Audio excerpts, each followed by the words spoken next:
Step away from the boy. Right now. The crack of Gabrielle's palm against the nurse's hand echoed through the classroom like a thunderclap. 23 pairs of young eyes went wide. The syringe flew across the room, hit the chalkboard, and clattered to the floor, its needle bent, its contents spilling across the linoleum in a thin, clear stream. Seo-jun Ko froze in his seat, his small hands gripping the edges of his desk. The woman in the nurse's uniform stumbled backward, her face draining of color. Miss Vance, I don't understand, it's just a routine allergy shot.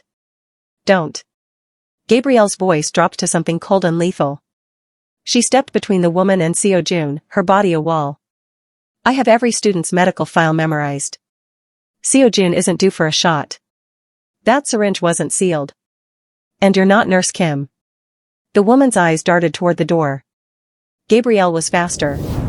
She slammed her palm against the red emergency lockdown button mounted beside the smart board. The alarm shrieked to life, a bone-rattling wail that sent her students clapping hands over their ears. Steel security shutters began grinding down over the windows with mechanical precision. The classroom door's magnetic lock clicked into place with a heavy, final thunk. The fake nurse lunged for the exit anyway. Gabrielle caught her by the wrist and twisted, not enough to break, but enough to make her cry out and drop to her knees. Sit down and don't move, Gabrielle said. Then, over her shoulder to her class, everyone against the back wall. Now. Single file, just like we practiced in the drill. Her students moved like a well-trained unit. Even the kindergartners knew better than to argue when Miss Vance used that voice.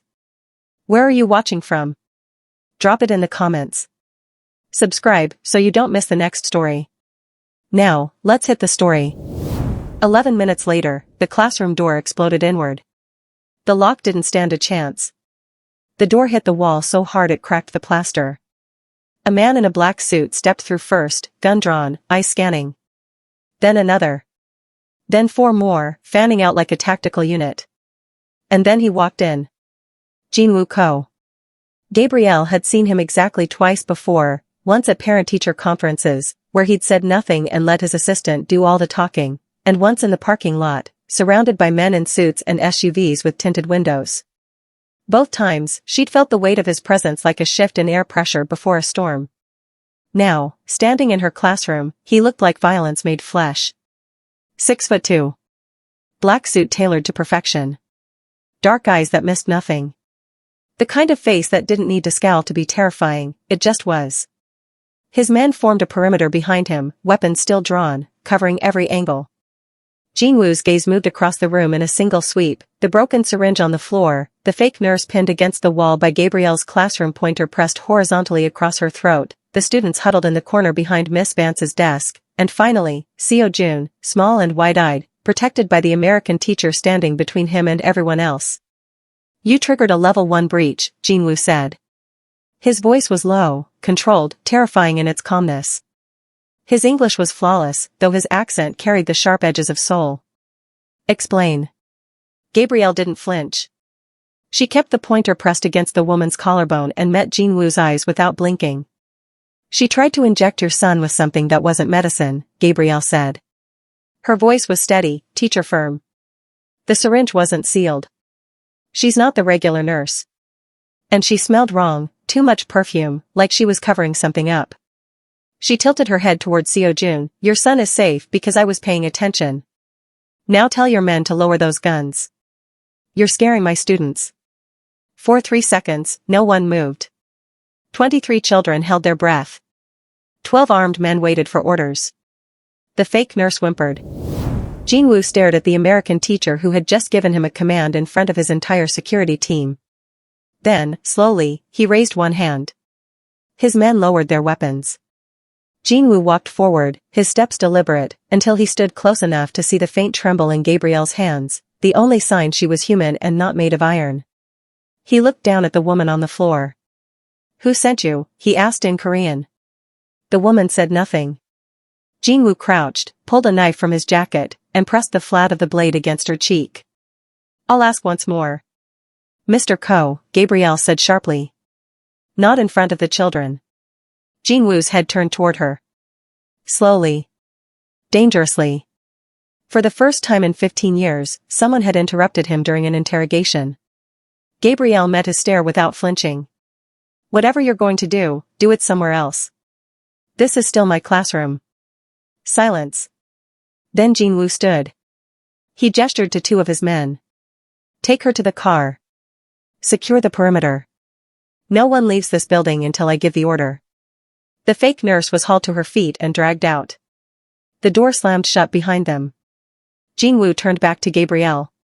He studied her, really studied her, for the first time. The way she still stood between him and Seo-jun. The way her hand rested on his son's shoulder, protective and sure. The way she didn't look away. You saved my son's life, he said quietly. I did my job, Gabrielle replied. Jinwoo's expression didn't change, but something shifted in his eyes. Something that looked almost like respect. Then you'll continue doing it, he said. Pack your things, Miss Vance. You're coming with us. The lockdown alarm had been screaming for 8 minutes when Gabrielle heard the first gunshot outside. Her students flinched. Little Minji started crying.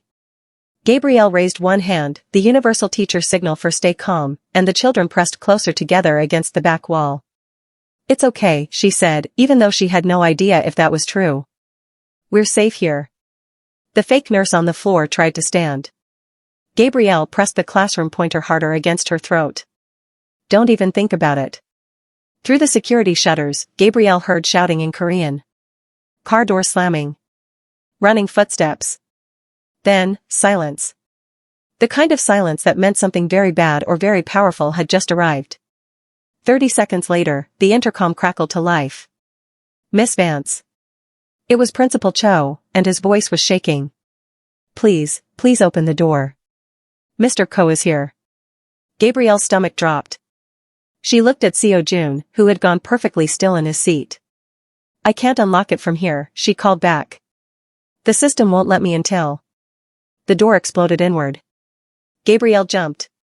The fake nurse screamed. The children shrieked and ducked behind the desk. Men in black suits poured into the room, 1, 2, 5, 8 of them, all holding guns, all moving like soldiers. They spread out fast, checking corners, covering windows, securing the space. And then Jinwoo Ko stepped through the broken doorway. Gabrielle had seen him twice before. Once at conferences. Once in the parking lot. Both times, she'd thought he looked dangerous. Now, standing in her classroom with 12 armed men behind him, he looked like death itself. His eyes found the syringe on the floor. Then the woman pinned under Gabrielle's pointer. Then his son. Then Gabrielle. You triggered a level 1 breach, he said quietly. Explain. Principal Cho's office had never felt this small. Jinwoo sat behind the desk like he owned it. 4 of his men stood at the doors and windows. The fake nurse was zip-tied to a chair in the corner, blood dripping from her split lip. Gabrielle stood near the window, arms crossed, trying not to look at the woman who'd tried to kill her student. Her name is Park Min-seo, Jinwoo said, reading from his phone. She works for the Gwonju crew. They paid her 50 million won to get close to my son. He looked up at the woman. They paid you well to die today. The woman said nothing. Jinwoo stood and walked toward Gabrielle instead. You stopped her in less than 5 seconds. How did you know? I told you already. Tell me again. Gabrielle took a breath. The syringe wasn't sealed. Real medical supplies come in plastic wrappers. Hers was just loose in her pocket. And she wasn't wearing the right shoes. Nurse Kim always wears Crocs because she's on her feet all day. This woman had heels. She paused. And she didn't know Seo-jun's name. She called him the boy. Nurse Kim knows every student by name. Jinwoo stared at her for a long moment. Then he turned to one of his men and said something in rapid Korean. The man nodded and left. You notice everything, Jinwoo said. It wasn't a question. I'm a teacher, Gabrielle said. It's my job to notice. It saved my son's life. I did what anyone would. No. Jinwoo's voice cut through hers like a blade. Most people would have hesitated. Doubted themselves. You didn't. He stepped closer. That makes you dangerous. Or useful. Gabrielle's heart pounded, but she held his gaze. Which one am I? Jinwoo smiled. It wasn't a kind smile. We'll see. Jingwu circled her like a predator studying prey.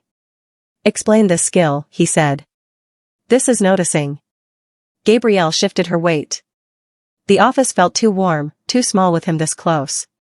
It's not a skill. It's just teaching. She pushed her glasses up. When you spend 8 hours a day with the same 23 kids, you learn from them. Every detail. Every pattern. Like what? Like how Marcus always chews his left thumbnail when he's stuck on a math problem. Or how Sophia holds her breath for 3 seconds before asking a question because she's scared of being wrong. Gabrielle met his eyes. Or how Seo-jun sits 2 inches closer to the door on Fridays because he knows you're coming to pick him up. Something flickered across Jingwoo's face. Surprise, maybe. You watch him that closely? I watch all of them that closely. Gabrielle straightened. I know Emma's mom is sick because Emma's lunch has been packed wrong for 2 weeks. I know David's parents are fighting because he flinches every time someone raises their voice. I know Minji's grandmother died because she stopped drawing people in her art projects. Jingwoo stopped moving. You see all of that? Every teacher does. We have to. Gabrielle's voice softened. Kids can't always tell you what's wrong. So you learn to read them. Their body language. Their habits. The little things that change when something's off. And today? With the nurse? Seo-jun tensed up the second she walked in. His shoulders went stiff. He didn't look at her, he looked at the door, like he was planning an escape route. Gabrielle paused. He's never done that with Nurse Kim. So I knew something was wrong. Jingwoo studied her in silence. Then he pulled out his phone and made a call. Clear her schedule, he said in English. Miss Vance works for me now. Absolutely not. Gabrielle stood in the hallway outside her classroom, facing Jingwoo like she was facing down a hurricane. This school is compromised, Jingwoo said coldly. Someone gave them Seo-jun's schedule. His classroom number. His seat assignment. They knew exactly where to find him. He gestured toward the parking lot where 6 black SUVs waited. He's not coming back. You can't just pull him out mid-semester. Watch me. Jingwoo turned and walked into the classroom. Gabrielle followed, her hands balled into fists. Seo-jun was packing his backpack. Slowly. His small hand shook as he zipped it closed. Seo-jun, Jingwoo said gently in Korean. It's time to go home. The boy didn't move. Seo-jun. I don't want to leave. His voice was barely a whisper. He looked at Gabrielle, his eyes wet. Miss Gabby, I don't want to go. Gabrielle's chest tightened. She crouched beside his desk. Hey. It's okay. Your dad just wants to keep you safe. But what about school? What about my friends? Seo-jun's lip trembled. What about you? Jingwoo's jaw clenched. You'll have tutors. Private lessons. Everything you need. I need Miss Gabby. The room went silent. Seo-jun stood up, his backpack clutched to his chest. He looked at his father with the kind of desperate courage only children have. I'll go, he said in careful English. But only if Miss Gabby comes too. Jingwoo stared at his son. Then at Gabrielle. That's not, Gabrielle started. Done, Jingwoo said. Wait, what? Jingwoo pulled out his phone again.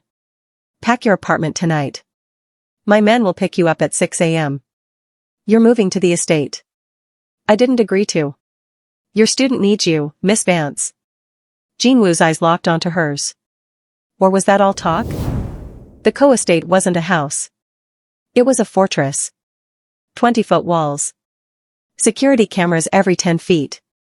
Armed guards at every gate. Gabrielle counted 3 checkpoints before the SUV even reached the main building. Welcome to your new workplace, Jingwoo said as they pulled up to a structure that looked like a modern castle made of steel and glass. Gabrielle stepped out, her single suitcase feeling ridiculous in her hand. A woman in a sharp suit approached. I'm Mrs. Lim, the head of household. I'll show you to your quarters and the classroom. Classroom? Mrs. Lim smiled thinly. Mr. Ko had it built overnight. The classroom was in the east wing, down 2 flights of stairs. Underground. Gabrielle's stomach sank when Mrs. Lim opened the reinforced steel door. It looked like a bunker and a classroom had a baby. Concrete walls. No windows. LED panels in the ceiling mimicking daylight. A smart board on one wall. A teacher's desk. 5 student desks arranged in a semicircle. And 4 men with guns standing in the corners. "You've got to be kidding me," Gabrielle muttered. "Security detail," Mrs. Lim said. "They'll be present during all lessons. I can't teach with armed guards watching. You'll adjust." The door opened again. Seo-jun walked in, wearing his school uniform, carrying his backpack. He looked around the bunker classroom and his face fell. "Hey," Gabrielle said softly, crouching down. "I know it's different. But we're going to make it work, okay?" Seo-jun nodded, but his eyes were distant. One of the guards cleared his throat. "Ma'am, Mr. Ko wants daily reports. Curriculum, progress, security concerns." Gabrielle stood slowly. "Tell Mr. Ko that if he wants reports, he can come to parent-teacher conferences like everyone else." The guard blinked. Behind her, Seo-jun smiled for the first time all day. The problem revealed itself on day 3. Gabrielle had assigned a simple writing prompt: describe someone you admire and why. Seo-jun wrote 4 sentences. "I admire my father. He is strong. People fear him. Fear is respect." Gabrielle stared at the paper for a long moment. Then she sat beside him. "Seo-jun, is fear the same as respect?" The boy looked confused. "Yes. Father says weak people get hurt. Strong people survive. What about kind people?" "Kind people are weak." Gabrielle's chest tightened. She'd seen this before. Kids taught that emotions were weaknesses, that compassion was a liability. But never this young. Never this complete. "Let's try something," she said. "Close your eyes." Seo-jun obeyed. "Remember the last time someone was nice to you? Really nice. How did it make you feel?" Seo-jun was quiet. Then, softly, "Nurse Kim gave me a band-aid with dinosaurs on it when I scraped my knee. She said dinosaurs were brave." He opened his eyes. "I felt happy." "Did she seem weak to you?" "No. She seemed safe." "Exactly." Gabrielle smiled. "Being kind doesn't make you weak, Seo-jun. It makes you human." The steel door opened. Jinwoo walked in, his suit perfect, his expression unreadable. "A word, Miss Vance." In the hallway, Jinwoo's voice dropped to ice. "I heard your lesson today." "Good. Then you know. My son doesn't need to learn empathy. He needs to learn survival." Gabrielle stepped closer. "He's 7 years old. If you teach him that emotions are weaknesses, you'll raise a monster. Better a monster than a victim. He'll be alone. Forever. Is that what you want for him?" Jinwoo's jaw clenched. For a moment, something cracked in his expression, something that looked like pain. Then he walked away without another word. Gabrielle noticed it during morning lessons. The guard in the northeast corner, the tall one with the scar on his chin, kept checking his phone. Quick glances. Every 3 minutes. Like clockwork. Guards weren't supposed to have phones during duty. She'd learned that rule her first day when Mrs. Lim had confiscated her own phone before entering the classroom wing. No devices below ground level. Security protocol. So why did he have one? Gabrielle kept teaching, her voice steady as she walked Seo-jun through his math problems. But her mind raced. "Seo-jun," she said casually, "I left my red marker in my quarters. Can you run upstairs and ask Mrs. Lim for a new one?" The boy nodded and left, one of the other guards following him. Now there were 3 guards in the room. Gabrielle turned to the smart board and started writing. "Today's spelling words," she announced. Then she wrote in large letters, "Classroom location compromised." She drew a crude map beneath it, hallways, stairs, the classroom door, then added an X with the word "here." The scarred guard's eyes went wide. His hand moved toward his pocket. Gabrielle spun around. "You. What's your name?" "Choi, ma'am." "Choi, come help me with this board. It's glitching." He hesitated. Then walked forward. The moment he was close enough, Gabrielle grabbed his wrist and twisted it behind his back, exactly like her self-defense instructor had taught her. His phone clattered to the floor. The other two guards had their guns drawn in half a second. Check his messages, Gabrielle said calmly, holding Choi's arm pinned. He's been texting someone since we started class. One guard picked up the phone. His face went dark. Boss needs to see this, he muttered. Jingwoo arrived 4 minutes later. He looked at the phone. Then at Gabrielle. Then at Choi. Take him to the basement, Jingwoo said quietly. The other basement. Jingwoo found Gabrielle in the estate library at midnight. She was curled in an armchair, reading a book about childhood trauma. She looked up when he entered, startled. Can't sleep? He asked. Not after today. She closed the book. Is Choi being handled? Jingwoo poured himself a drink from the bar cart. Whiskey. Neat. You saved Seojun again. Twice in 1 week. I was just paying attention. Most people don't. He took a long sip. His mother didn't. Gabrielle went still. Jingwoo sat in the chair across from her. For the first time since she'd met him, he looked tired. Humans. Her name was Jihai. We married young. She didn't know what I did, not really. I kept her separate from the business. Safe. His jaw tightened. Or so I thought. What happened? Seojun was too. We were at a park. Normal day. Jihai was pushing him on the swings. Jingwoo's voice went flat. A rival crew found us. They wanted to send a message. So they shot her. Right there. In front of our son. Gabrielle's hand covered her mouth. She died in my arms. Seojun was screaming. Covered in her blood. Jingwoo finished his drink. I killed 17 men that month. Burned their operations to the ground. But it didn't bring her back. Jingwoo. I swore I'd never let anyone close again. Never let anyone hurt him again. He looked at her with hollow eyes. That's why I'm cold. That's why I'm paranoid. Because love makes you weak. And weakness gets people killed. Gabrielle leaned forward. Love doesn't make you weak. It makes you careful. There's a difference. Jingwoo stared at her for a long moment. Then he stood and walked out without another word. But he left the whiskey bottle behind. Seojun had been begging for weeks. Please, Miss Gabby. I want to see the dinosaurs. Just once. So Jingwoo arranged it. The National Museum. Closed to the public for maintenance. 20 guards. Bulletproof SUVs. Metal detectors at every entrance. Nothing will go wrong, Jingwoo promised. He was wrong. They were in the fossil exhibit when Gabrielle heard the first gunshot. Seojun froze beside the T-Rex skeleton. The guards immediately formed a circle around them, weapons drawn. Stay down, one shouted. More gunshots. Screaming from the front entrance. Glass shattering. Jingwoo grabbed Seojun and pulled him behind a display case. How many?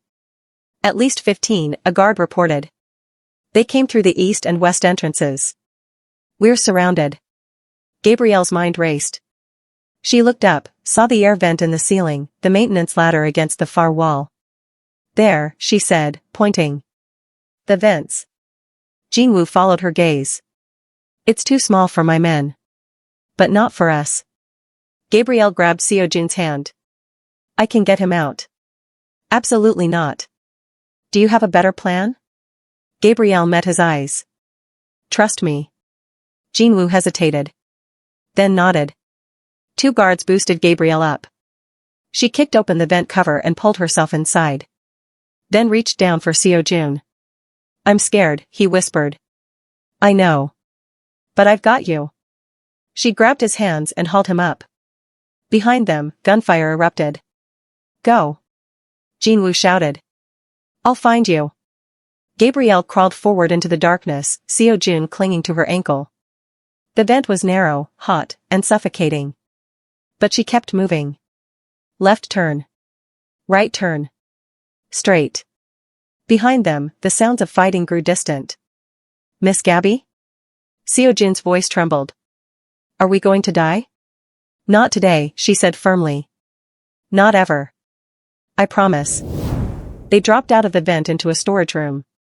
Gabrielle landed hard, her ankle twisting beneath her. Pain shot up her leg but she bit back the scream. Seo-jun tumbled after her, and she caught him before he hit the concrete floor. You okay? She whispered. He nodded, eyes wide with fear. Gabrielle limped to the door and peered through the window. The hallway was empty. She could hear shouting from somewhere above them, Jinwoo's men fighting back. We need to find the exit, she said. Stay close to me. They moved quickly down the corridor. Left. Right. Following the emergency exit signs. They were almost to the door when the window beside them exploded. Gabrielle didn't think. She threw herself over Seo-jun, covering his body with hers as glass rained down. Sharp pain sliced across her shoulders and back. She felt warmth, blood, soaking through her shirt. Miss Gabby. Seo-jun screamed. I'm fine. Keep moving. She pushed him toward the exit, her vision blurring. They burst through the door into the loading dock. 2 guards were already there, weapons raised. Clear, one shouted into his radio. We've got them. 30 seconds later, Jinwoo came sprinting around the corner. His suit was torn. Blood on his knuckles. But his eyes locked onto Seo-jun first. You're safe, he breathed. Then he saw Gabrielle. Her shirt was shredded. Blood streaked down her arms. She was shaking, barely standing.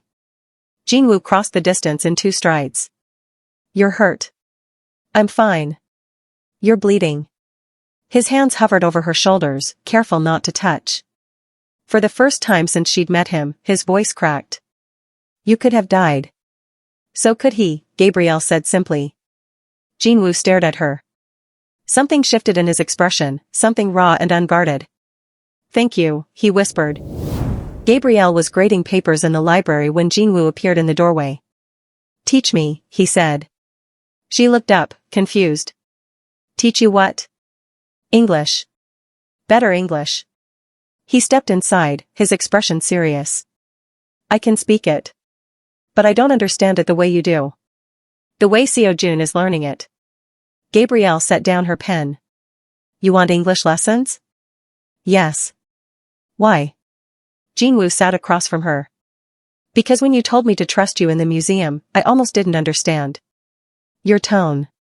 Your urgency. If I'd hesitated one more second. He trailed off. I can't protect my son if I don't understand the language he's living in. Gabrielle studied him. The pride it must have taken to ask this.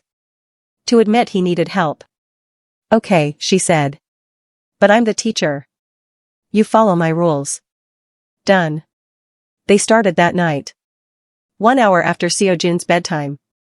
In the library, with coffee and notebooks. Repeat after me, Gabrielle said. Trust is earned, not demanded. Trust is earned, not demanded. Good. Now, love is a choice, not a weakness. Jinwoo paused. Love is a choice, not a weakness. What does that mean to you? Gabrielle asked. He was quiet for a moment. It means choosing to care about someone, even when it's dangerous. Have you made that choice? Jinwoo looked at her. Really looked at her. I'm starting to. The air between them shifted. Gabrielle cleared her throat and flipped to the next page. Let's practice commands. How to give orders that don't sound threatening. I don't know how to do that. I know. She smiled slightly. That's why I'm teaching you. Jinwoo picked up his pen. For the first time in years, he felt like a student. And he didn't mind it at all. The woman who arrived at the estate was beautiful. Gabrielle watched from the classroom window as a black limousine pulled up.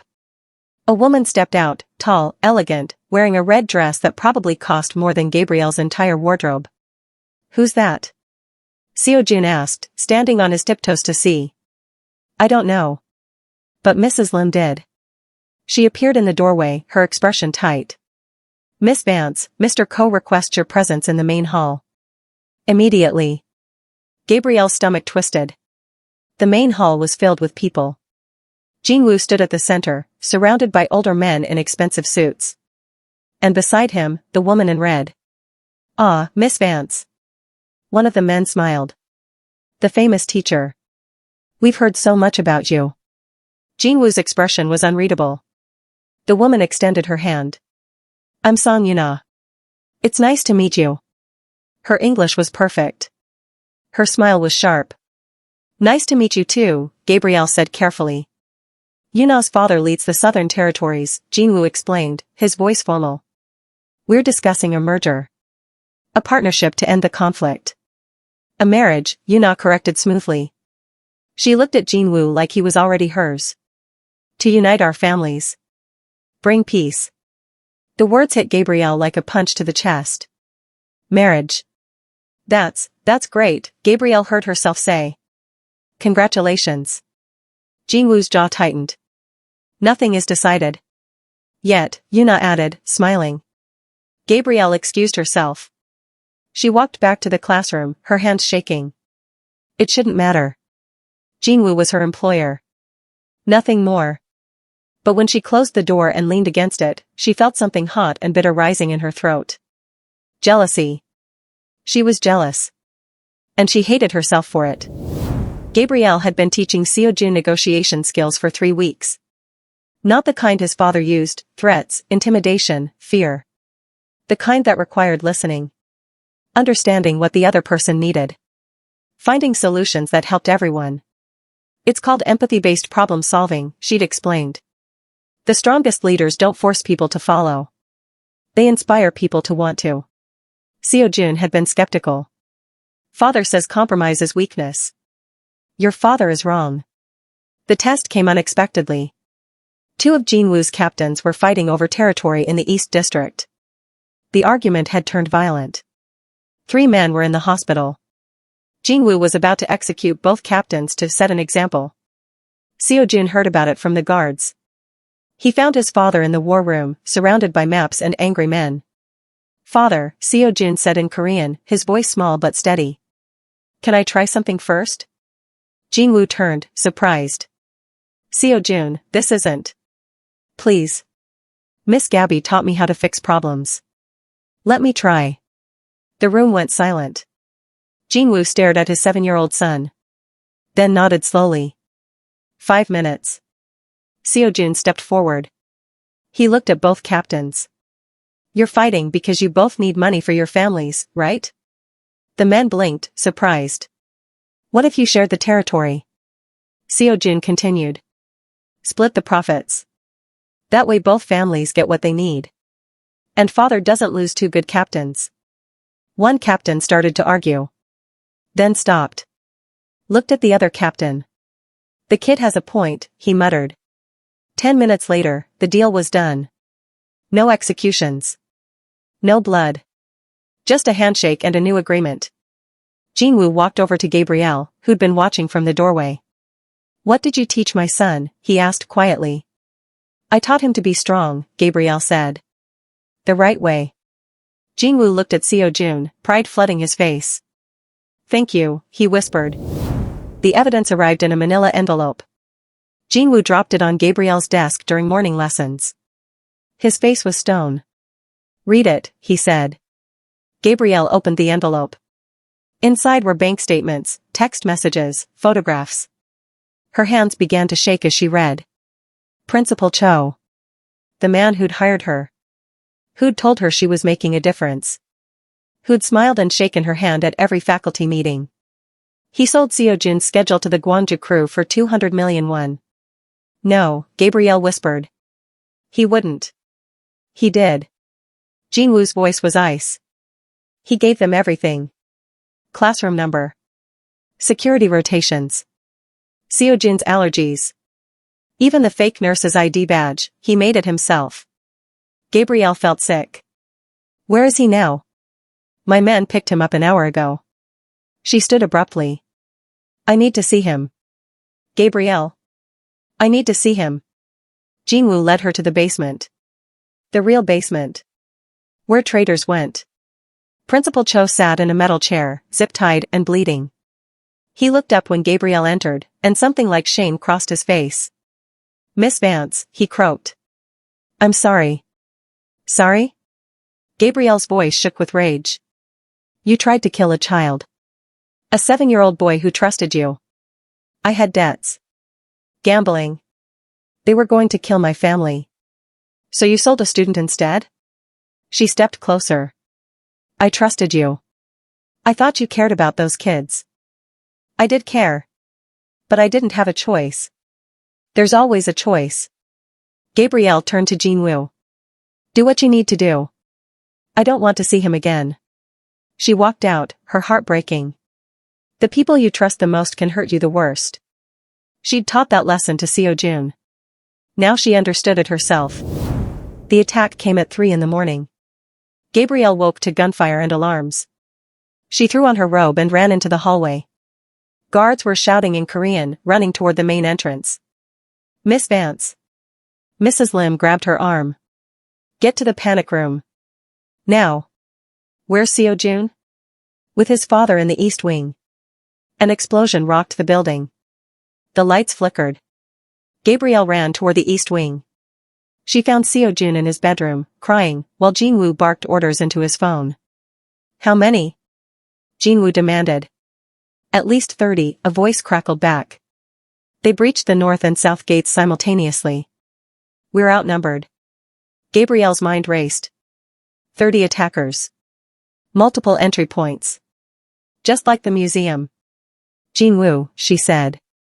Where's the main security panel? In my office. Why? Take me there. Now. They ran through the corridors, Seo-jun between them. Jinwoo's office was chaos, screens showing camera feeds, red lights flashing everywhere. Gabrielle sat at the control panel. Her fingers flew across the keyboard. What are you doing? Jinwoo asked. What I did at school. She pulled up the building schematics. Lockdown protocol. We'll trap them inside and pick them off one section at a time. She started closing doors. East Wing, sealed. West Wing, sealed. Main entrance, sealed. On the cameras, attackers found themselves trapped in hallways with nowhere to go. Now, Gabrielle said, send your men to these locations. She pointed at the screens. They're cornered. Easy targets. Jinwoo stared at her. Then he grabbed his radio. All units, new coordinates. Converge on sectors 3, 7, and 9. 15 minutes later, it was over. Jinwoo turned to Gabrielle, something like awe in his eyes. You just won a war from a desk, he said. No, she corrected. I just protected my student. The man who ordered the attack was caught 2 days later. Lee Sang-min. The head of the Gwangju crew. The one who'd started all of this. Jinwoo had waited years for this moment. We have him in the warehouse, his lieutenant reported. Ready when you are, boss. Jinwoo nodded. I'll be there in an hour. But that afternoon was also Seo-jun's performance. Gabrielle had been preparing him for weeks, a presentation about kindness and leadership. Seo-jun had written a speech. Made a poster. Practiced until he could recite it perfectly. Father will come, right? Seo-jun asked nervously, adjusting his tie. Of course he will, Gabrielle said, hoping she wasn't lying. 4 o'clock came. The makeshift auditorium, really just the estate's large dining room, filled with staff. Mrs. Lim sat in the front row. Guards lined the walls. The chair reserved for Jinwoo stayed empty. Seo-jun kept glancing at the door, his hands shaking as he held his poster. Miss Gabby, he whispered. He's not coming. Gabrielle's heart broke. He's just. The door opened. Jinwoo walked in, still wearing his tactical vest, his face streaked with dirt. He looked like he'd run all the way from the warehouse. He sat in the front row. Sorry I'm late, he said quietly. Seo-jun's face lit up like the sun. He delivered his speech perfectly. Talked about how real strength meant protecting people, not hurting them. How his father taught him to be brave, but Miss Gabby taught him to be kind. When he finished, Jinwoo stood and clapped. So did everyone else. Afterward, Seo-jun ran to his father. You came. I promised, didn't I? Jinwoo picked him up. Over Seo-jun's shoulder, his eyes met Gabrielle's. She mouthed, "Thank you." He nodded. Revenge could wait. His son couldn't. It started small. Mrs. Lim asking Gabrielle which menu to prepare for dinner. Mr. Ko seems distracted lately. You know what he likes, yes? Then the guards checking with her before changing Seo Jun's schedule. Miss Vance, is this acceptable? Then the captains waiting for her approval before presenting business plans to Jinwoo. We thought you should review this first. Gabrielle didn't notice the shift until Jinwoo pointed it out. They're treating you like the lady of the house, he said one evening in the library. Gabrielle looked up from her book. What? My staff. They come to you before they come to me. He didn't sound angry. Just observant. Why do you think that is? I don't know. I just help when they ask. No. Jinwoo sat across from her. You do more than that. You calm them. When I'm angry, they send you to talk to me. When there's a problem, they ask what you would do. He paused. You've become the heart of this place. Gabrielle set down her book. I'm just a teacher. You're more than that now. The next day proved it. One of Jinwoo's deals went bad. He came back furious, throwing things in his office, shouting at his men. Everyone scattered, except Mrs. Lim, who came to find Gabrielle. Please, she begged. He won't listen to anyone else. Gabrielle walked into Jinwoo's office. He was pacing, his fists clenched. Get out, he growled. No. He spun around. I said. I heard you. Gabrielle closed the door. Now sit down and tell me what happened. For a long moment, Jinwoo just stared at her. Then, slowly, he sat. And he told her everything. Because she was the only one he trusted enough to show weakness to. The only one who made him feel human again. The meeting was held in the main hall. Every captain. Every lieutenant. Every major player in Jinwoo's organization. 50 men in suits, all watching their boss with cautious eyes. Gabrielle stood at the back with Seo Jun, both of them unsure why they'd been invited. Jinwoo stood at the head of the table. Silent. His presence alone commanded attention. For 15 years, he began in Korean, I built this empire on fear. On blood. On revenge. He paused. That ends today. Murmurs rippled through the room. I'm shutting down the weapons trade. The extortion operations. Anything that puts innocent people in danger. Jinwoo's voice was steel. We'll focus on legitimate business. Real estate. Technology. Trade. One captain stood. Boss, with respect, that will cut our profits in half. I don't care. The other families will see it as weakness. Let them. Jinwoo's eyes swept the room. I have a son. A son who's learning that strength isn't about how many people fear you. It's about how many people you protect. He looked directly at Gabrielle. I won't raise him in a world built on blood anymore. Another captain spoke. And if we refuse? Then leave. I won't stop you. Jinwoo's jaw tightened. But if you stay, you follow the new rules. No exceptions. Silence. Then, one by one, the captains nodded. Good. Jinwoo switched to English. My son deserves a future where he doesn't have to check under his car for bombs. Where his teacher doesn't have to carry pepper spray to class. Where he can be a child. His voice softened. I should have done this years ago. After the meeting, Seo Jun ran to his father. Does this mean I can go to a real school again? Jinwoo picked him up. Soon. I promise. Over Seo Jun's shoulder, his eyes found Gabrielle's.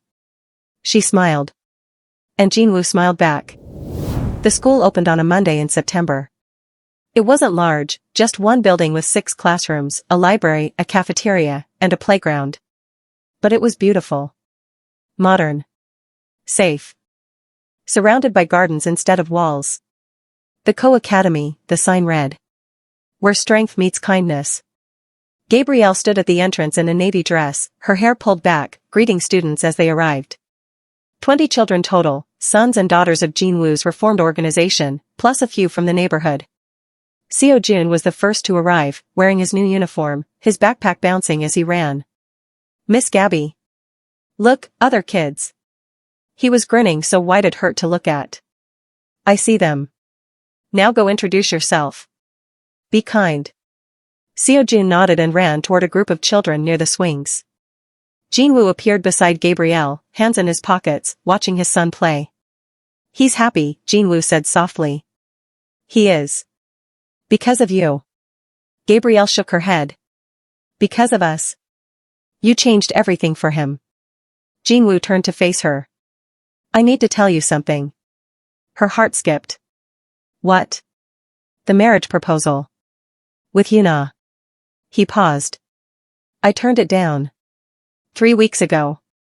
Gabrielle's breath caught. You did? I told her father I already found someone. Someone who makes me want to be better. Someone my son loves. Someone he stopped, searching for words. Someone I can't imagine my life without. Gabrielle's eyes filled with tears. Jinwoo. I'm not asking you to marry me. Not yet. He smiled, and it was real. Warm. But I'm asking if you'll stay. As headmistress. As Seojun's teacher. He stepped closer. As mine. Gabrielle laughed through her tears. Yes. To all of it. Yes. The bell rang. Children ran toward the building, laughing and shouting. Jinwoo took Gabrielle's hand. And together, they watched their school come to life. Sometimes the strongest people aren't the ones who rule by fear. But the ones who choose to protect. What do you think real strength looks like?